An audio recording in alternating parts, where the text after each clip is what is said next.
بسم اللہ الرحمن الرحیم۔ السلام علیکم۔ آپ دیکھ رہے ہیں یوٹیوب چینل عام سی باتیں۔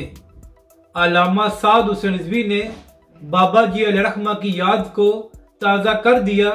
اس ویڈیو میں ہم اسی کے متعلق بات کریں گے۔ ناظرین کرام، آج تحریک لبیک پاکستان نے پورے ملک میں نظریہ پاکستان ریلیاں نکالی ہیں اور مرکزی ریلی لاہور سے نکالی گئی، جس کی قیادت تحریک لبیک کے سربراہ نے خود کی، اور اس میں ہزاروں کی تعداد میں کارکن موجود تھے۔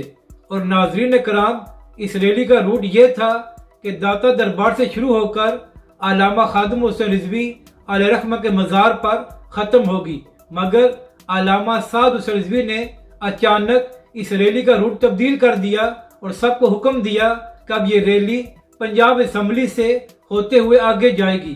تو سب کو اچانک علامہ خادم حسین رضوی علیہ رحمہ کی یاد آ گئی، کیونکہ علامہ خادم حسین رضوی علیہ رحمہ فرمایا کرتے تھے کہ جب بھی میں کسی جلسے یا ریلی کا اعلان کرتا ہوں تو انتظامیہ مجھ سے سوال کرتی ہے کہ آپ کا جلسہ کب ختم ہوگا اور آپ کی ریلی کا روٹ کیا ہے۔